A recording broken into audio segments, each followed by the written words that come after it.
Hi, welcome to English Hamster. Are you learning English? Great. Here we learn through stories. They are simple and interesting. You can improve English while learning knowledge. Remember to subscribe, like and comment. Let's get started. Ever feel shy when speaking English? Let's change that. Have you ever found yourself in a conversation trying to think of the right words in English, but instead you end up standing there in silence, feeling nervous? Maybe you've even noticed that these moments can make things feel awkward. You're not the only one. Many people, especially shy English speakers, face these challenges. But here's the good news. It doesn't have to stay this way. In this video, we'll share some easy and fun tips to help you speak confidently in English, even when you feel shy. By the end of it, you'll feel more at ease talking to people, whether it's a small chat with a friend or a big conversation with someone new. Ready to take the first step toward more confident English. You might think small talk is just small, not very important. But in fact, it's one of the most powerful tools you have to connect with others. Think about it. When you start a conversation with someone, small talk is like the door that opens to a deeper connection. It helps break the ice and makes people feel comfortable. In both work and social situations, being good at small talk can help you build relationships.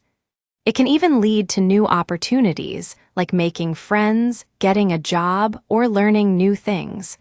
But if you're not confident and the conversation stalls, it can have the opposite effect. When there's an awkward silence, people might start thinking you're not confident. So, how do we avoid that? One way to turn small talk into something natural is by using a simple method called Ford. No, it's not a car. Ford stands for family, occupation, recreation, and dreams.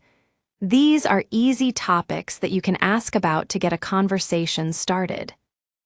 For example, family, do you have any siblings? Occupation, what do you do for work? Recreation, what do you like to do in your free time? Dreams, what's something you've always wanted to do? These simple questions make great conversation starters, and they also show that you're interested in the other person's life. Once the conversation starts, you can keep it going by listening carefully and asking follow-up questions. Active listening is key. When you show you're paying attention, the other person feels heard and valued. A common question in small talk is, "What do you do?" For many shy speakers, this question can be tough. You might feel nervous answering it, thinking it's not interesting enough. But here's the secret. Turn it into a story. Instead of just saying, "I'm a teacher," you can add a little detail. For example, you could say, "I'm a teacher, and I love helping students learn new things every day. It's so rewarding when I see them understand something for the first time." See how that makes the conversation more interesting? It's a simple change, but it makes you sound more engaged and confident. Let's talk about questions. If you only ask yes or no questions, you might end up in a quiet conversation. These types of questions don't give the other person much to say. For example, "Do you like movies?" Might get a quick yes or no, and then nothing. Instead, try open-ended questions that invite longer answers. Questions like, "What kind of movies do you enjoy?" "What's the best movie you've seen this year?" These questions encourage the other person to talk more, which helps keep the conversation going. They also show that you're interested in what the other person has to say. What if the conversation hits a pause? It happens to everyone, but don't worry.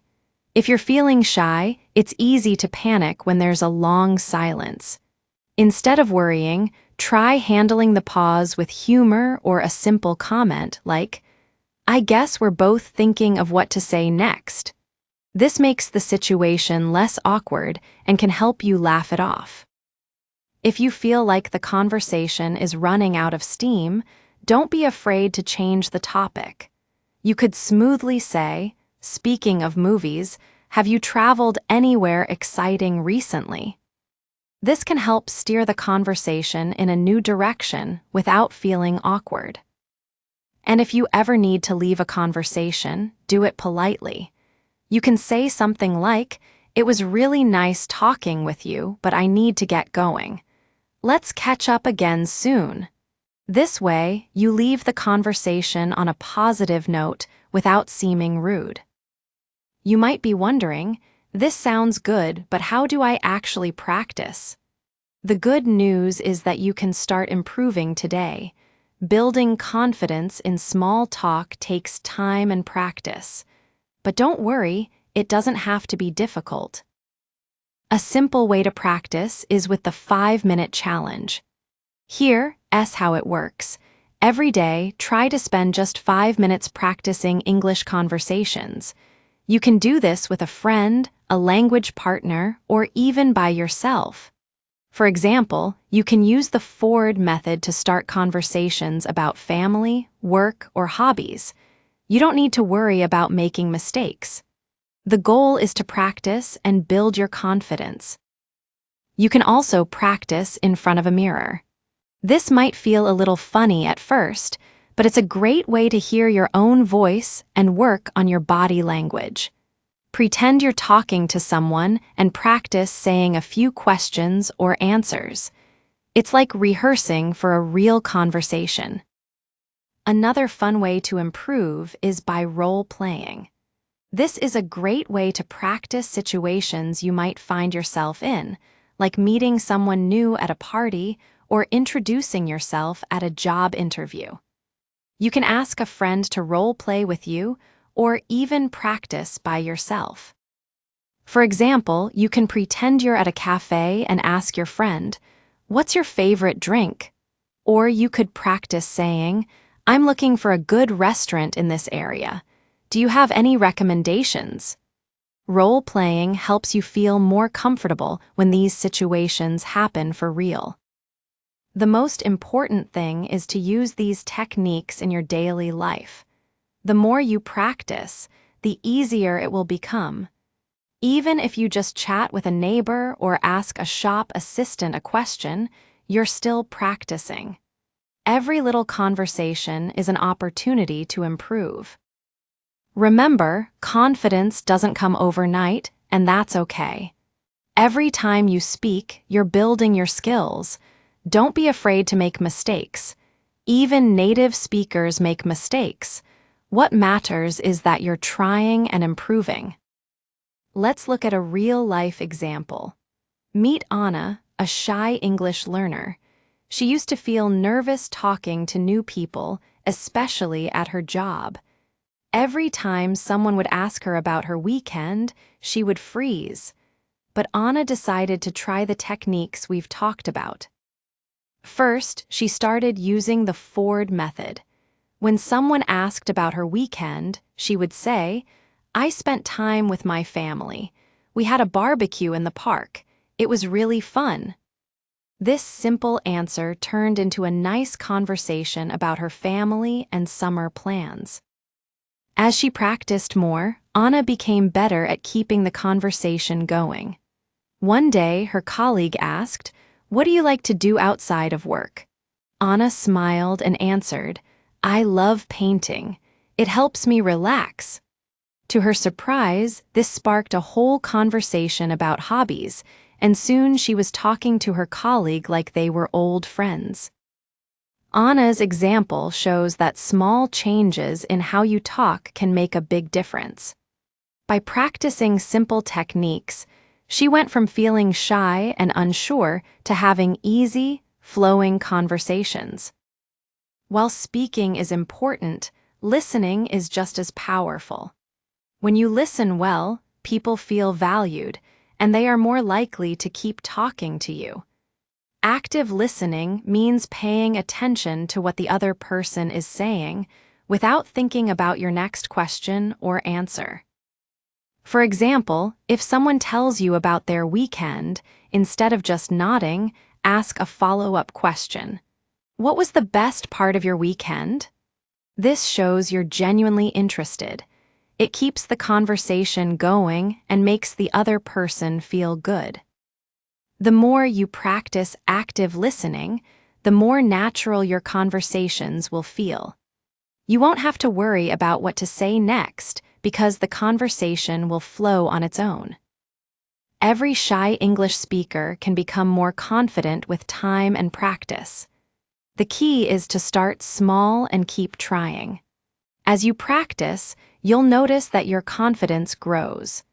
Soon, you'll find yourself starting conversations with ease, whether you're meeting a new friend, speaking to a colleague, or even traveling abroad. Remember, it's normal to feel shy or nervous sometimes. But by using the techniques we've discussed today, like asking open-ended questions, listening actively, and practicing daily, you'll slowly begin to overcome your fears. Each conversation is a step forward. So, what's your next step? It's time to practice.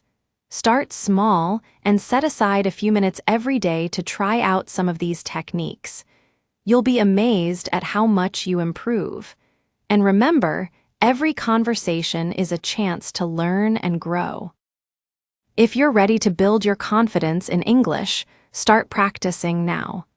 Soon, you'll find that speaking in English feels as easy as chatting with a friend.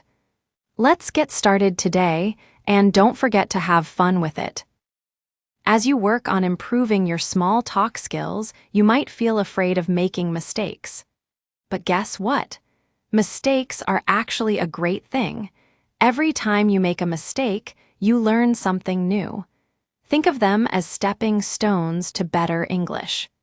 Even native speakers make mistakes, but they keep going because they know it's all part of the learning process. For example, if you accidentally say the wrong word or make a mistake in grammar, don't be afraid to laugh it off. You can even say, "Oops, that's not what I meant, but you know what I'm saying, right?" This shows confidence and helps you keep the conversation flowing, even if you make an error. One of the best ways to get better at small talk is to find opportunities every day. Don't wait for the perfect moment. Take every chance you get. You might be at the store, on the bus, or even at a cafe. These are all places where you can practice speaking English. For example, the next time you're at a coffee shop, try asking the barista about their favorite drink. Or, if you're waiting in line, start a conversation with the person next to you. You'll be surprised at how many small conversations you can have just by starting with a simple question. And remember, each time you speak, you'll get a little bit more confident.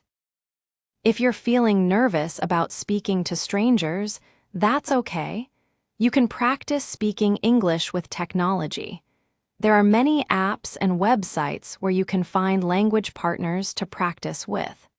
Some apps even have speaking exercises where you can repeat sentences and get feedback. Another great option is to use language learning videos, like the one you're watching right now. Listening to real conversations and repeating what you hear is a great way to improve your speaking skills. This helps you get used to the flow of conversation, the rhythm of speech, and the common phrases used in everyday situations. Confidence in small talk also comes from within. Often, shy speakers feel nervous because they are worried about what others will think.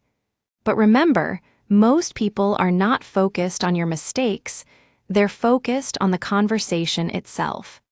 Everyone makes mistakes, and they understand that you're trying your best. To boost your confidence, start practicing positive self-talk. Before a conversation, tell yourself, "I can do this," or "I'm getting better every day." This kind of thinking can make a big difference in how you feel during the conversation.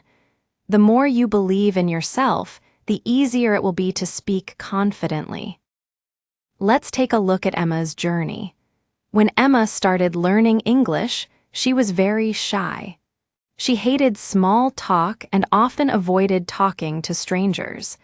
But after following the tips we've discussed, Emma began to see changes.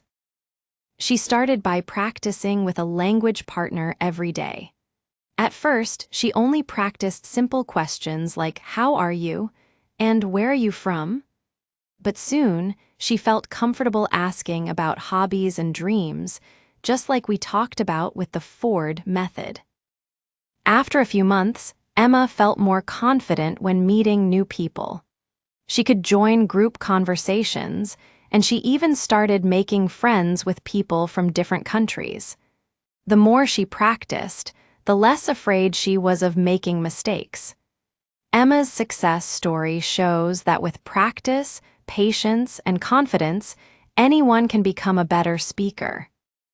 Finally, remember that small talk doesn't have to be stressful. It can actually be a lot of fun. Try to enjoy the experience of talking to others and learning about their lives. Every conversation is an opportunity to learn something new, whether it's about food, hobbies, or travel. And the best part? You can make new friends along the way. When you start to enjoy the process, small talk won't feel like a chore. It will feel like a fun challenge, a chance to learn and grow. And before you know it, you'll find yourself speaking English more confidently and naturally. Are you ready to start your journey toward confident English conversations? With the tips we've shared, you're well on your way. Remember, it's okay to feel nervous at first. The more you practice, the easier it will become. Whether you're practicing in front of a mirror, talking to a friend, or using language apps, keep going. The more you speak, the better you'll get.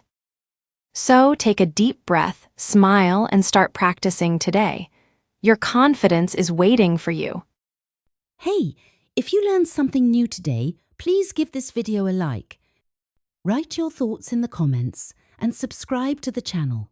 It only takes a second and it really helps to create more English videos for you. Thank you. See you next time. Bye.